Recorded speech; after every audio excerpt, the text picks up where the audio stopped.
What's up everybody, this is Yair and today we are going to draw Vegeta beyond Super Saiyan Blue. Vegeta! Okay, so today we are going to learn how to draw beyond Super Saiyan Blue Vegeta. But first, make sure to subscribe to my channel. I upload new videos every weekend. That being said, we are going to start by drawing a perfect square. Each side is 4 centimeters, but you can draw it in any size you want to. Just make sure to use a suitable paper size. So first, we are going to start by drawing the shape of his face.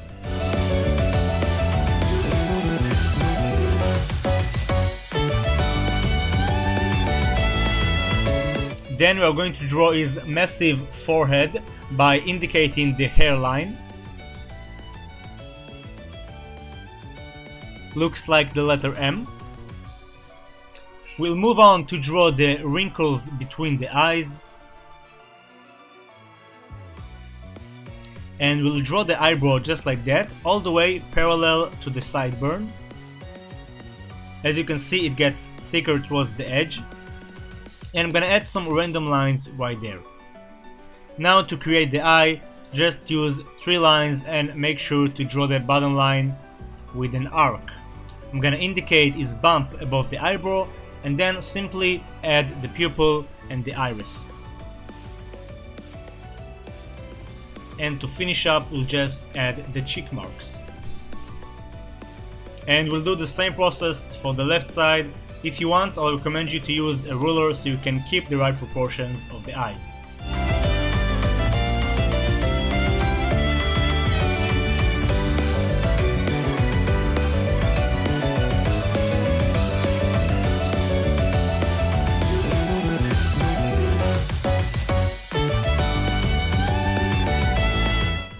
Next, I'm gonna indicate the dents on his forehead.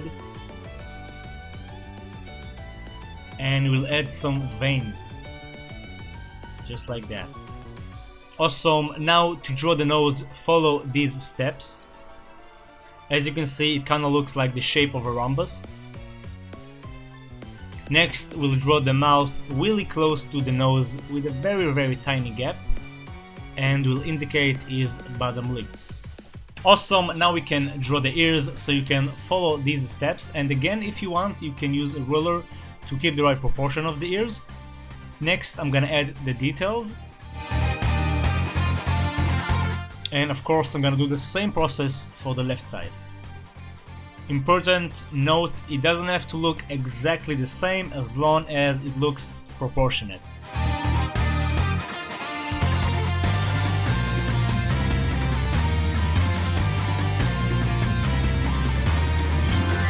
Awesome, once we are done with that, we can focus on the hair, but first I'm gonna start by drawing the neck, just by using 2 curves. Then I'll draw 4 spikes of hair on each side.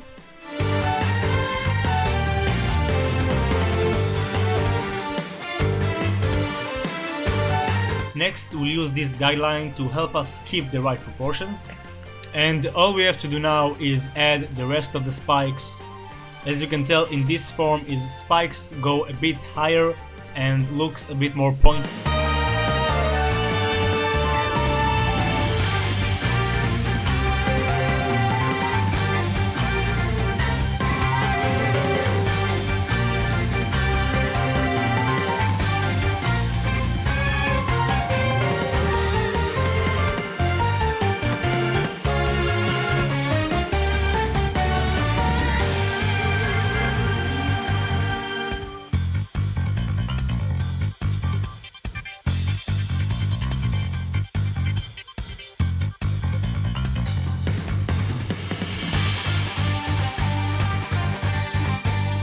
Once we are done with that, I'm gonna add a lot of random lines, but make sure to draw them with the direction of the spike.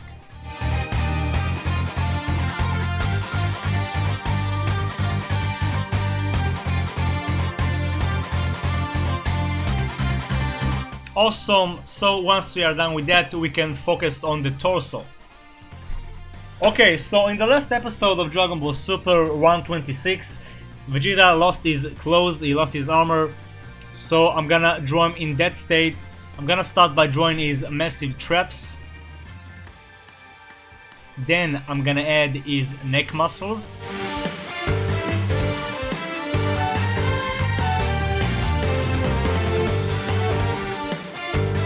We'll continue by drawing two arcs to create his upper chest, and then draw his lower chest.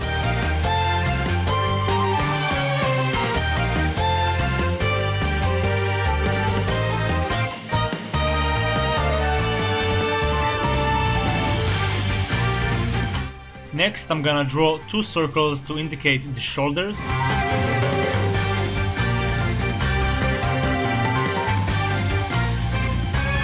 I'm gonna refine the chest by adding the nipples and some lines to make it look pretty.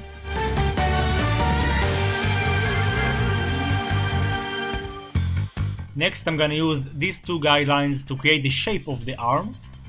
Now I'm gonna refine it by adding the bicep, the tricep. I'm gonna indicate the shoulder muscles, and we'll do the same for the left side.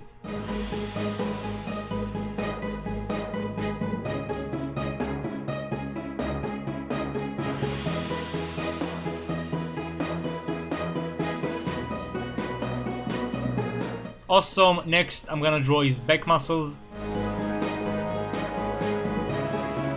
and add some abs.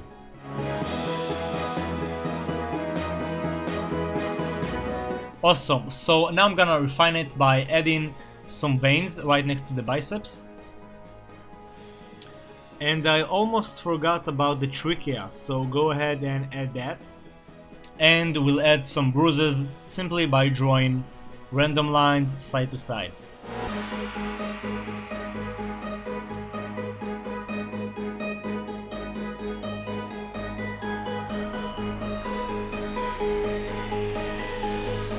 Awesome, so we are pretty much done with the sketching. So now I'm gonna use my inking pens. I'm gonna start with 0.1, and I'll use that for the torso, for the upper body. For the hair, I'm gonna use 0.05, that's a bit thinner.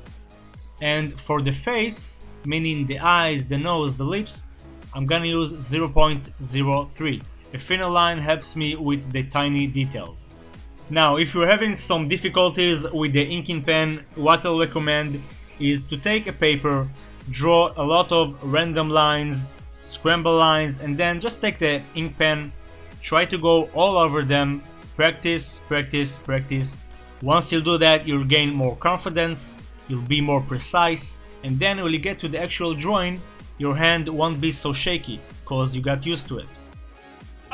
Okay, and once we are done with that, I'm gonna take the notorious charcoal eraser, and I'm gonna clean out of this paper. And by cleaning, I mean I'm gonna remove all the lead. The reason I'm using the charcoal eraser is because it cleans very well and it doesn't ruin the page. Now, if you are left with some stubborn lines, you can use the exquisite eraser stick. So I'm just gonna use the tip. That way I can be more precise.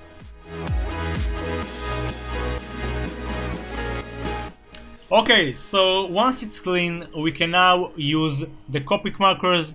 So for those who don't know, Copic markers are alcohol-based markers, which means they can blend very well. If you'll check your top left of the screen, you can see the exact number of Copic I'll be using. Okay, I did that job for you, you don't have to pick. Okay, so I'm gonna start with the skin tones, and as you can tell, I'm coloring in the direction of the shape. I'm gonna leave some tiny blank areas just to create a nice glow. Then we'll use the second tone for the shaded areas.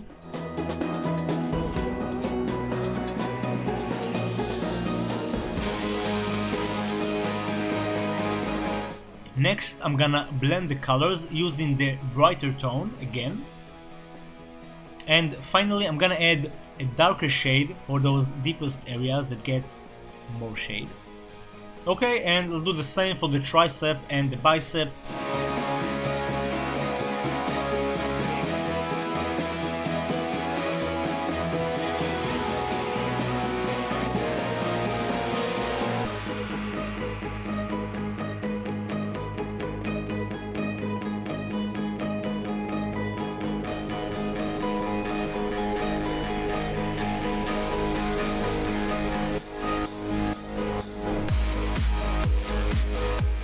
Awesome, so once we are done with that, we can focus on the chest. Again, I'm gonna color from side to side in the direction of the shape. Then I'm gonna use the darker tone for the shaded areas.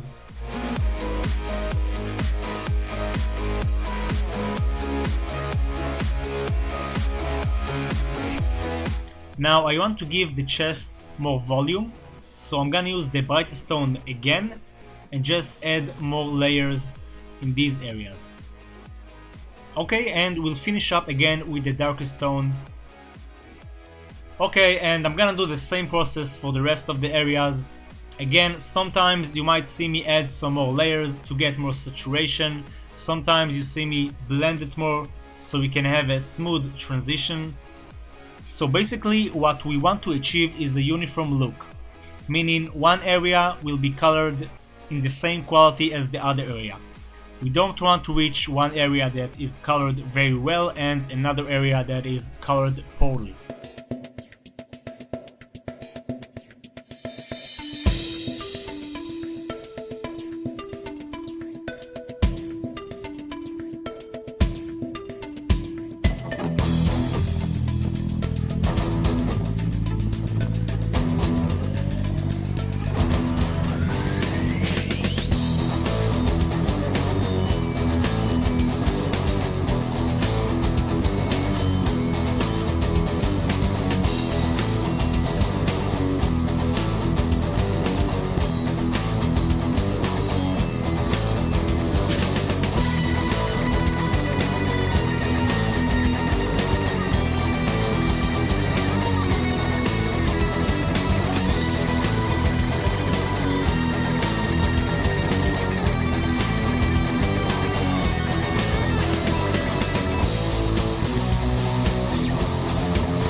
Okay, and a quick note, again what I said before about the smooth transition, you can also use the colorless blender for that.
Awesome, so once we are done with the torso, we can focus on the face. So if you've been watching Dragon Ball Super, you'll know that there's several animators that work on the series.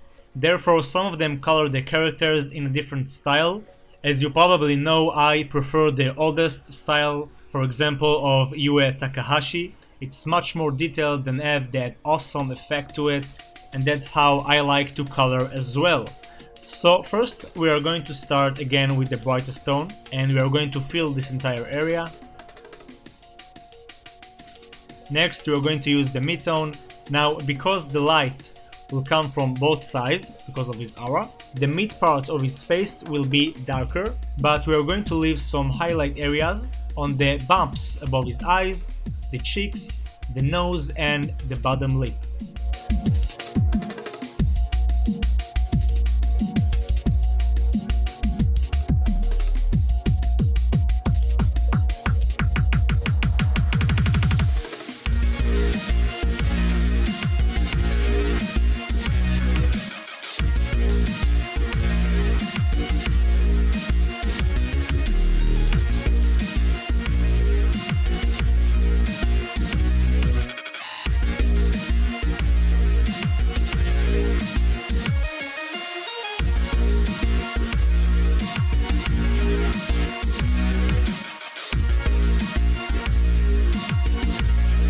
Next we are going to blend the colors a bit, and using the colorless blender again to create a smooth transition. Then we'll use the darkest tone for the darkest areas.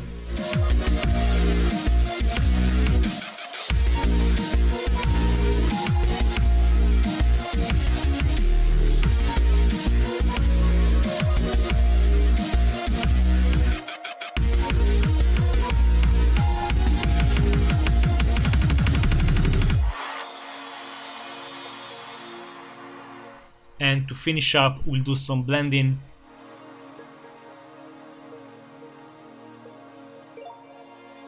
Awesome, now we can color the eyebrows. I'm gonna use BO2 for that.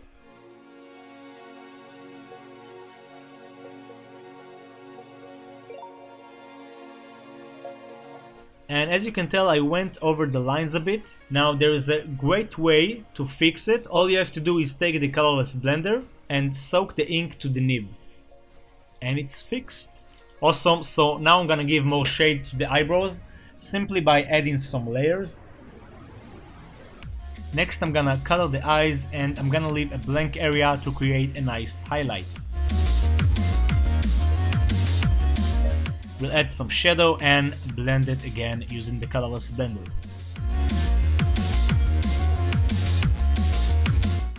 Awesome, so now we can focus on his glorious hair. So as you know, in this state his hair is a bit darker. I'm gonna start with the brightest tone, BO2, and I'm gonna leave some blank areas again to create the highlights.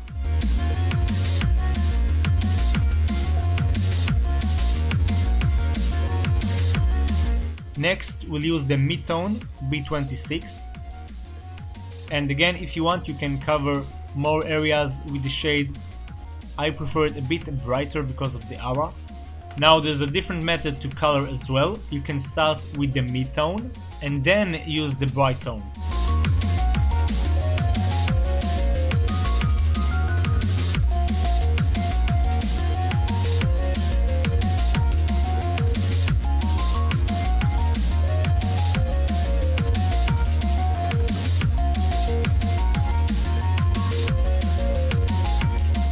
Okay, so I'm gonna go with the second method, and I'm gonna color the rest of the spikes.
Once we are done with that, I'm gonna use a darker tone B39 and I'm gonna add some more shade.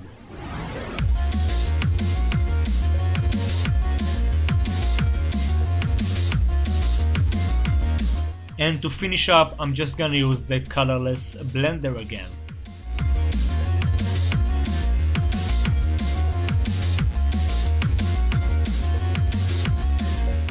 Awesome, so what I want to do next is add an amazing aura. I'm not gonna go over the steps in detail because I don't want this tutorial to be too long, but basically what I'm gonna do is pick 5 colors. I'll gradually add each one. I'm gonna blend the colors, add more layers to create more saturation, and then I'll do some more blending with the colorless blender. And if I'll need to, I'll do it again and again until I'm satisfied and reach a nice harmony with the colors. Then I'm gonna add all the tiny details like some dots of turquoise, some white dots, and to finish up I'm gonna color the background with the black color. That way the aura really sticks out. Okay, so I'm gonna let you enjoy the rest of the process and I'll say my final remarks at the end of the video.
everybody! This is how you draw Vegeta beyond Super Saiyan Blue. I hope you guys and girls enjoyed this tutorial. Let me know what you think about it down below in the comment section. Don't forget to leave a like to support the channel. As for me, I gotta say I'm really happy with the results. I hope you guys learned something new today. If you want me to do more of these tutorials, make sure to spread the word, share the video with your friends, and subscribe to my channel. That's it. Thanks for watching, everybody. Keep being awesome, and I'll see you on the next video. Peace.